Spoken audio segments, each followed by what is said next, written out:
یہ وہ زمانہ تھا جب سبھی کا دل ایک ساتھ دھڑکتا تھا۔ غربت تھی مگر کنجوسی نہیں، سادگی تھی مگر شبدہ بازی نہیں۔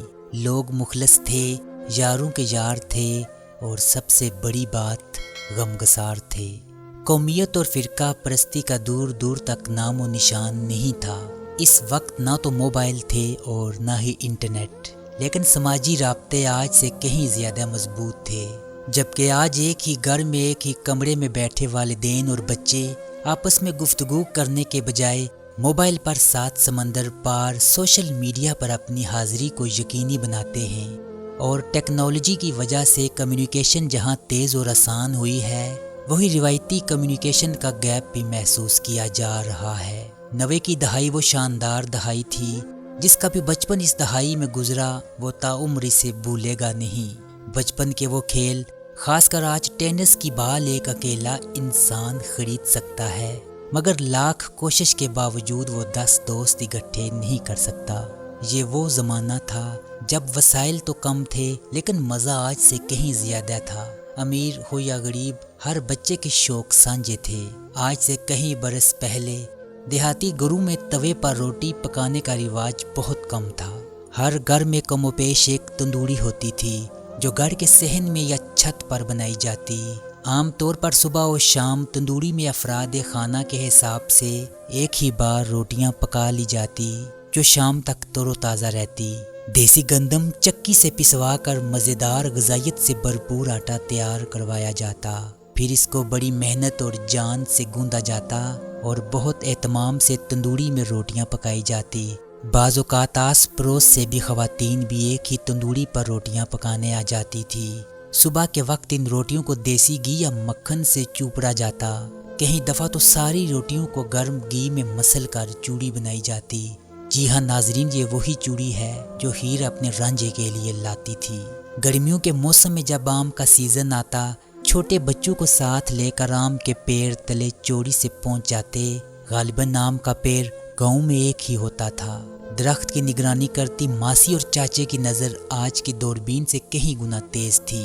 کچے آم لے کر نمک مرچ لگا کر چوری چھپے کھانا، اور گھی کے ڈبے میں آم کا مربع بنا کر بڑی چاہ سے کھانا، اس کا مزہ آج کے 5 اسٹار ہوٹل سے بھی زیادہ تھا۔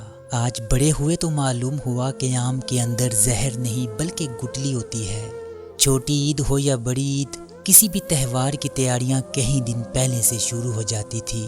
جوں جوں دن قریب آتے جاتے گھروں میں افراتفری کا ماحول پیدا ہو جاتا۔ آس پڑوس سے بھی ماسیاں پھوپھیاں مدد کے لیے پہنچ جاتی۔ یہی وجہ ہے 80 اور 90 کی دہائی کو اس لیے بھی خوبصورت کہا جاتا ہے۔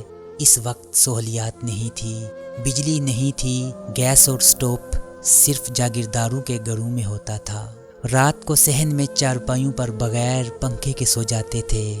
صبح فجر کے وقت نماز ادا کر کے دیسی گھی اور مکھن کے ساتھ ناشتہ کیا جاتا۔ آج کی طرح گندم کی کٹائی مشین سے نہیں کی جاتی تھی، سب مل کر باری باری ایک دوسرے کا ہاتھ بٹاتے۔ جب گندم سوکھ جاتی تو اس کے بعد اسے ایک بڑے میدان میں رکھ دیا جاتا، اس کے اوپر بیلوں کی جوڑی کو دوہرایا جاتا۔ پھر خواتین کہیں کہیں دن اس انتظار میں رہتی کب ہوا چلے، گندم چھانٹ کر دانے اور بھوسا الگ ہو سکے، جبکہ تھریشر آج دنوں کا کام چند گھنٹوں میں کر لیتی ہے۔ ٹیلی فون اور پی سی او کی آمد سے قبل خط و کتابت اپنے عروج پر تھی، مگر اس زمانے میں آڈیو کیسٹ کا بھی ایک اپنا زمانہ گزرا ہے۔ کیسٹ کی سائیڈ اے پر باقاعدہ ایک طویل پیغام ریکارڈ کیا جاتا اور کسی کے ہاتھ اپنے پیاروں تک پہنچایا جاتا۔ پھر رفتہ رفتہ ٹیلی مواصلات نے اس کی جگہ لے لی۔ ہمارا شمار دنیا کے ان خوش نصیب لوگوں میں ہوتا ہے۔ شاید ہم وہ آخری لوگ ہیں جنہوں نے زندگی کو زندگی سمجھ کر گزاری۔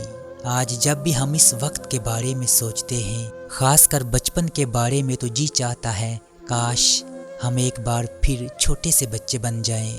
بچپن کی سیانی یادیں اس قدر دلکش ہوا کرتی ہیں، انہیں یاد کر کے وہ دوست یاد آتے ہیں، ان کے ساتھ گزرے ہوئے لمحات یاد آتے ہیں، اور ان کے چھن جانے کا افسوس ہوتا ہے۔